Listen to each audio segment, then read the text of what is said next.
Hello, 19785. Hi, Rob.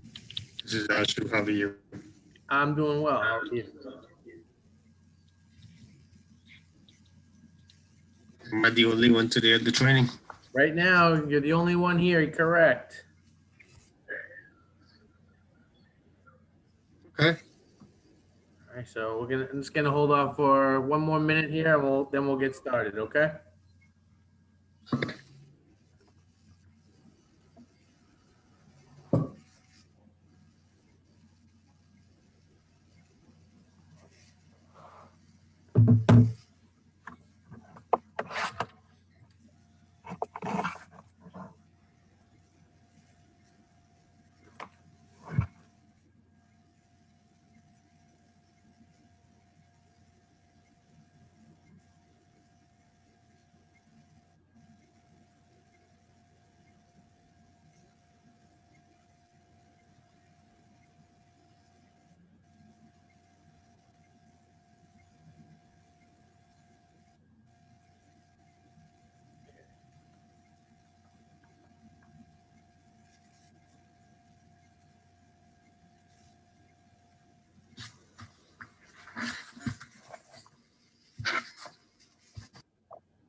Okay, Aju, let's get this thing started here. It sounds good. All right, so this is the CMA class, the comparative market analysis. So what I'm gonna go over here today is when you have a subject property and we want to determine what the asking price is going to be, I'm going to show you the steps that I took to determine a possible sale price, a high to a low price. We're going to determine what the price per square foot is. We'll determine how long the property's been on the market for average days on market. And we'll look at the average price per square foot. And then we'll look at the last part for like a listing price to sale price ratio. So now you have all your, Aju, you have all your MLS access? Yes. You do, okay. And hi, Sandy. So Hi. we're getting right into here. So we're gonna pull up our subject property and I'm gonna go through the steps on determining our price. So the first thing that you guys wanna do is you wanna get the tax assessor's record. This is the realist report. The realist. Does everybody know how to pull this record out from the MLS? I do. Okay. Yes. I see a realist access, so it's okay. Okay, good. So this is for our subject property, 143 Lamplighter Lane in Mooresville. The top part of the information that you're going to want to look at is the last time it was listed, and it shows bedrooms, bathrooms, building square feet, year built, lot size, and really those are the major factors that you want to take a look at. So anytime before you go to any listing appointment or you were determining the price for a subject property, always print this record out, the realist tax report. I have a CMA later today. So I pulled the one from Mecklenburg County, and it doesn't look the same. So it doesn't tell me that stuff above the top. So am I pulling the wrong thing? No, the one in that one is I don't know why the one from Mecklenburg County looks a little bit different. It's like but it's still, this is the major information that you want. Yeah, because it doesn't tell me that stuff. So that's why I think I'm pulling the wrong thing. Okay, so well then instead of going directly to the Mecklenburg County, go to the realist tax report. So you can get there. The realist. Right? Yeah. Okay. So all right, let me do that then. Yeah, from Canopy, you go to Public Records, Realist Tax Search. Okay, cool, okay. Thanks. Then that'll pull up this sheet because these factors are your biggest factors there. Got it. That we want to look at. Okay, thanks. Okay, then as we go down on the other information that we want to review on this is the owner's name. Is that the people that you're meeting? Are you meeting Robert D. Pettit Jr.? That's me. And Sherry Pettit. So, right. So whenever you're going to a property, make sure that the owner's name matches up to the person that you're meeting, because they're the ones that are the owners on title. Scrolling down, you want to look at the other information on what's the subdivision, the township, the zoning. That's just other information. There's our parcel ID number. Okay, and as we scroll down here, I want to, on this report, it has the tax value. Okay, so this is the value that the house is being taxed at. That doesn't mean that that's the value of the house, but it is an indicator. So I want to review that number. I want to know that number before I am going to my appointment. So assessment value, tax value, that's a number that you're going to want to look at. And you can see what the house was, the tax value of the property in years past. So the taxes went up in 2019. Now we get into the characteristics where we're going to be confirming the information from here and on the information from the top.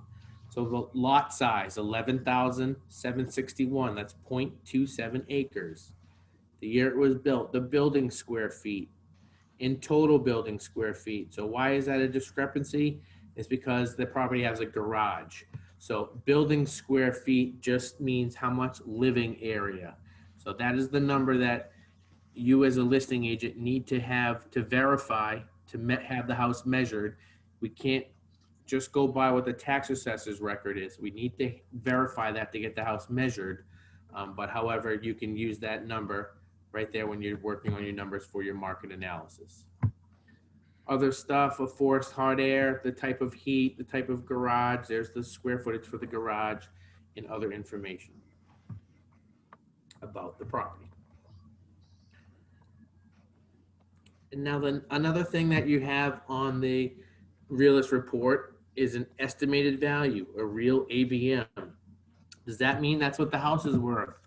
No, it just is an indicator. I want to look at this number and just to have some sort of indication on the value that they're pulling from this website. So it also gives me a range. And then the rest of the stuff here just shows the report, but also you want to be able to see at the bottom of the report is the property record. So this outlines the dimensions of each of the lots. So I always print this form out, and this is the major form that we're going to print out and bring to us on all listing presentations, okay? So the realist tax report. And these are the items that we want to pull up and look at. Square footage, lot size, bedrooms, baths, last date it was sold, and single family record. Okay, so now we have our subject property in the tax report. Now, before we go to this listing appointment, I suggest you do a little bit of spying. And especially if you've never been to the house, drive by the house, take a picture, look at how the property is being kept on the outside, look at how the neighbors are keeping their properties. So always just do a drive-by, take a picture so you can just get an idea of what the property looks like before you even go over there. Okay, so we're on the MLA. Before making the CMA, you want us to drive by over there and look at the property. That's what you said, right? Yeah, correct. That always helped me. I always did that. So when I never made the appointment for that same day. The appointment would always be for 24 hours later. So when I did a drive-by of the home, it just gave me a better understanding of how the property is kept on the outside. I could get a general idea of the area. I could just see some other houses that have sold. So doing a drive-by really gave me an upper hand because I was able to physically learn about the home and just see with my own eyes prior to going to my appointment. Okay, so when we have our, now let's determine what our price is. We're gonna say we're gonna go over there and we need to bring some comps. How are we going to determine the price? So what I'm gonna do is I wanna do a search for residential properties, and I wanna look at everything that's right next to that house. Now I know this one is in an HOA, but I still want to determine, I want to look at all the properties that are located next to that house. So right on my map search, I'm going to put in the address of the subject property. And when I click on the map of the address of the property, I can just do, I'm going to do a half a mile radius out. And now I want to look at everything that's active, under contract. Where'd my mouse go? And then the ones that have closed. So you want to look at the properties that have closed minus 180. That's 100. That's the 180 days. So for the past 6 months, these are all the properties that have sold. And then I'll look at the map. And the reason why I want to look at the map is I just want to see which properties that they're including, a half a mile radius. So now this is including properties in the neighboring development. So because I did a drive-by and I know where the house is located, let's be as specific as possible. And we're going to look in just the subdivision. Because as an appraiser is going to look, they're going to look at all the same homes in that subdivision. And if you look, when I put in Harris Village, that dropped our number to 13. So that is a very manageable number that we can work with here. And let me just move this. And looking here, so the red dot is your subject property where I put in the map. And then it pulled all the comps in my development, Harris Village. And it's going to give me the results on a one-line report. So now the biggest factor that we want to look at here is, of course, the properties that are active, because that's your competition. But we want to look at what I always would just start and look at the properties that have closed. These properties, because that's going to determine what our most value is. So now I'm looking at this comparable property. And then now I know my property has 2,200 square feet and this one has 3,000. However, I still want to take into account, I want to look at everything in the development so I can be an expert on Harris Village when I go meet this person. I can give them all the information about what's going on in their subdivision, which is what an appraiser would do. Now, if the property wasn't in a subdivision, you're still going to run your same market analysis and do it by putting the address in there and just expanding your radius until you have the comparables. But if it is in a subdivision, put the subdivision down. So factors that I want to look at is the list price to sale price, the above grade square footage for living area. And the first thing I do is I want to know what my average price per square foot is. And so how I do that is I take my sale price divided by the total living area. And I already did this one. So this one comes out to $121 a square foot. 121. So I'm going to do that for all of the sold properties. And then I'm also going to write down or also note DOM. DOM stands for days on the market. I want to note 4 days on the market. Okay, so then now I'm moving on to my next closed property. And I did the same thing. Closed price, 305, divided by the above grade living area, and that gave me 110 a square foot. $110 a square foot. And I did this for all the closed properties. This one here is for 141 a square foot. 135 Harris Farm, this came out at 111 a square foot. This one is 106 a square foot. This one is 110 per square foot. And the last one with the pool shows 139 per square foot. So I know that that one has a pool, so that one's going to be a little bit higher. but that's okay because that's what the neighborhood is showing us. So when I added up all those price per square foot, and I had 7 properties, and I divided. So I added all those, divided by 7. I came up to $119 a square foot is for my average price per square foot. So I would have removed this one with the pool. You could. Okay. There was another one. Now that's not a. Sometimes I have, and sometimes I don't. But Okay. yeah, you could, Sandy, because you're right. This one has a pool, and it's in. But if you look at the square footage, right, it's going to make my number a little bit higher. So Yeah. if the subject property did have a pool, I could use the higher number. Okay. If they didn't, then you wouldn't be able to. So Okay. that's another benefit of being able to go and buy the house. Now, so since we're working on my property, I did not have a pool last month. This month now I do have a pool. They just filled it up. So that's why I kept it in here, because I just want to get an average for all the numbers for all the price. So $119 price per square foot. So that's the average, right? So now say I go to this house and that we have a pool. Am I going to focus on some of the lower numbers? No, I'll focus on the higher numbers, the 140. Got Okay. it. Yeah. But again, you're not going to know that until you actually go to the house and see Right. it. So that's why I want to get the average price per square foot, but I also then want to keep into mind what's the highest one, what's the highest price per square foot that Oh, was sold. okay. Right? And that one was, the highest one was 139. Now, why was that? It was because it had a pool.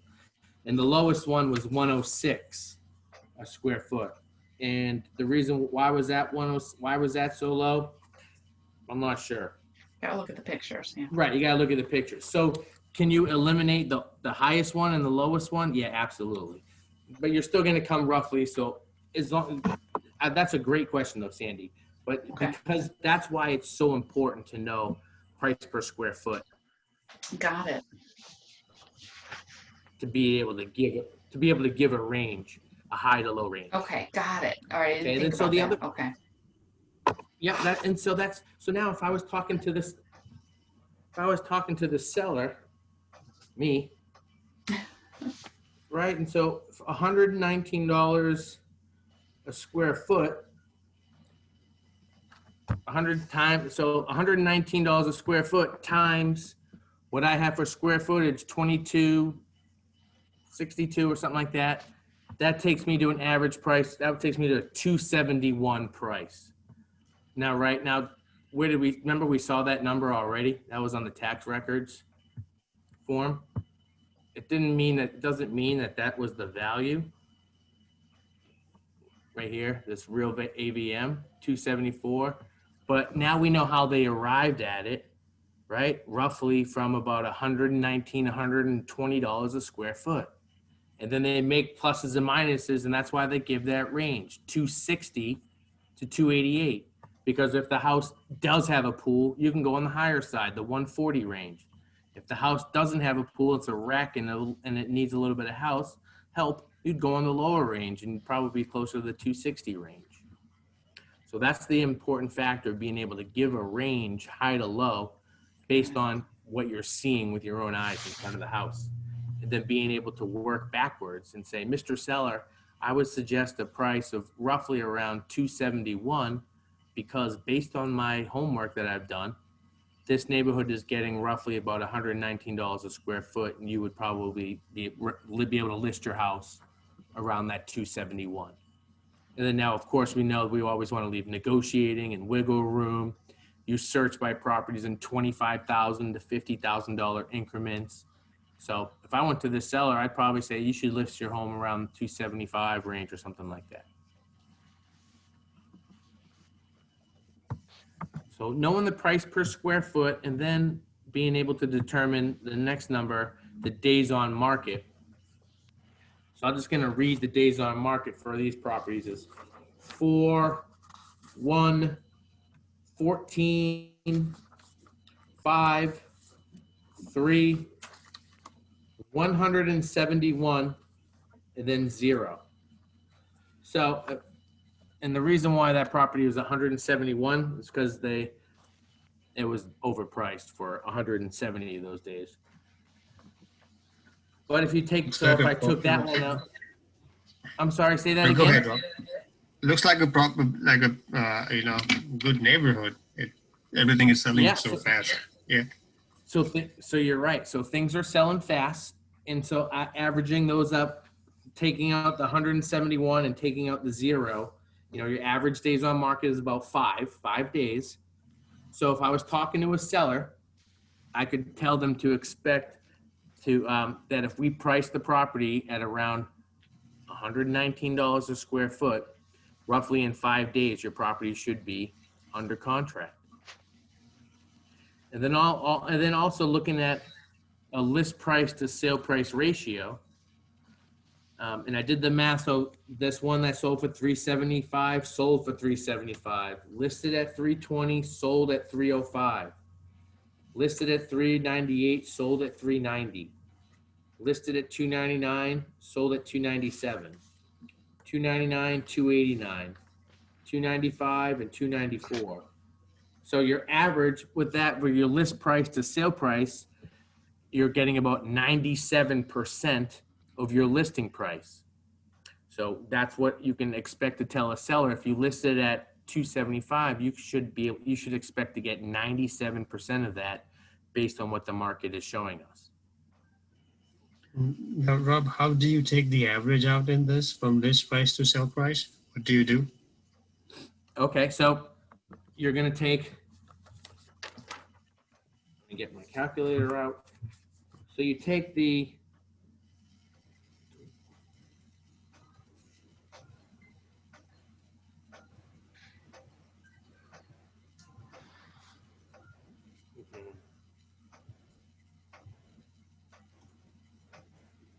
so you take the sale price. So in this case, so sale price was 305.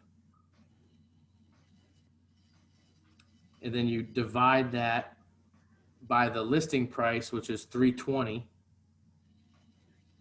gives you 0.9, and then you take that times 100. So that takes you to 95%. So you take the sale price, the closed sale price divided by the listing price, and that gives you the sale price to listing price ratio. Got it. So when you do that for all the sold comparables, and then get an average for all those closed properties, you get an average of roughly about 97% of properties for what you should expect for this closed price based on your listing price. Okay.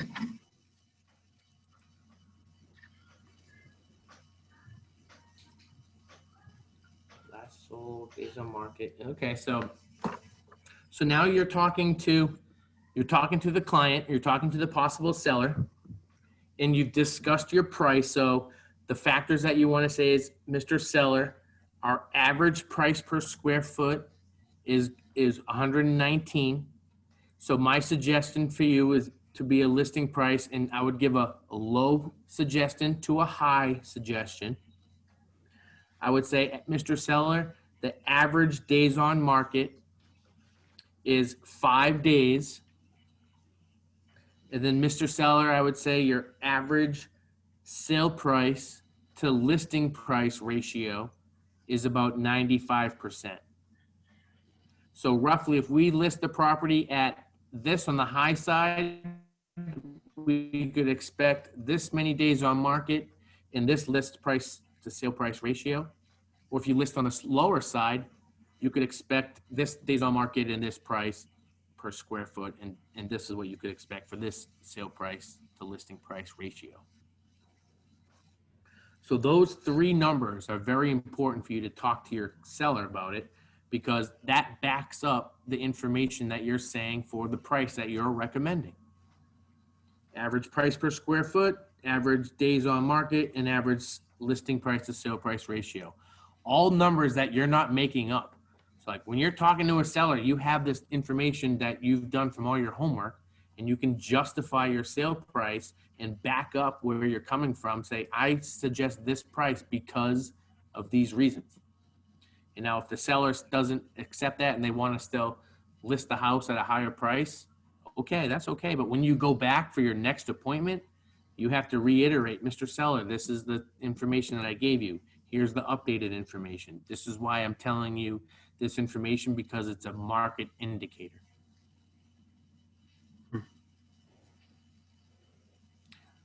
Okay, how are we going? How are we doing on pricing single family homes? Perfect. Is that going to help you? Is that going to help you for today's So, appointment? right, I did it all and I did what you did, but you know, I was missing the piece of the square footage calculation and then offering them, you know, showing them the low, the high, the average and what to do. And now I feel better about my discussion I'm gonna have. Good. I love it. Thank you. That's the most important thing. As long as you can back up, you know, what you're suggesting. I'm suggesting a listing price of $275 because, and you're stating all those factors, there's a lot of value in that. Okay, perfect. And the confidence, right? Yeah, absolutely. Absolutely. Love that. Thanks. Okay. So just if we're all good on single family homes, just the one thing I wanted to talk about is if you're doing a market analysis for a piece of land. So now I have some people say, hey, I have somebody that wants to sell 40 acres up in Statesville, but there's no other houses, there's no other lots for 40 acres that sold. Say, okay, no problem. So when you're selling or determining the price for land for like a large parcel, you want to determine price per acre. So if there was another lot sold 20 acres of land for whatever, for say $20,000, then that would be, you would take the sale price divided by the number of acres, and that would get price per acre. So if you had 20 acres and you sold it for $20,000, that's $1,000 per acre. So if someone said, I'm going to sell, I have 60 acres of land, what do you suggest? Well, based on this lot that sold for about $1,000 an acre, I would suggest 60,000 because that's price per acre. So I know I'm picking some small numbers there, but roughly that's when you're determining the price for a large parcel of land, determine price per acre, and then you can multiply that out for how big the parcel is.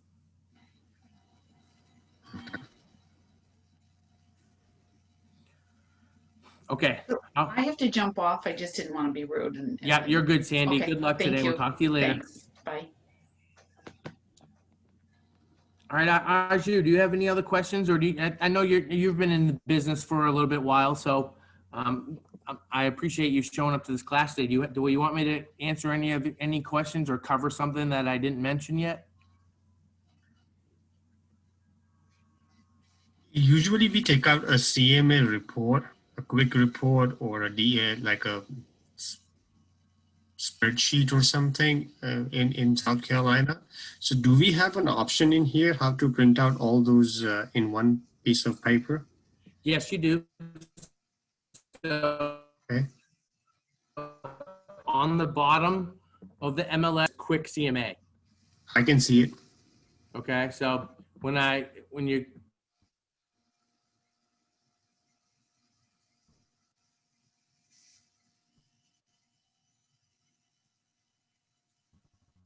when you have all the results and make it into Okay. a report.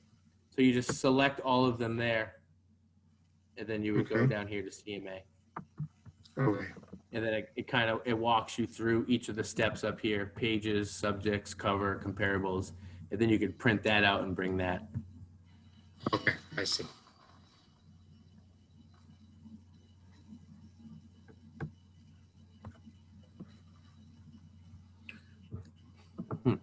Okay, is that good, Aju? If you have any other questions, I can handle So that. far, If so not, good, then that's good. Good. I'm glad you got something out of here. Glad you got something out of it. And if you ever have any other questions or you want to pick my brain or come in and meet me, just let me know. We can get together. I have no problem.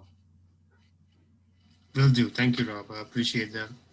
Okay. All right, Aju. Well, you're very welcome, and thank you for showing up to today's class. Have a great afternoon. You too. Thanks. Bye. Bye, April.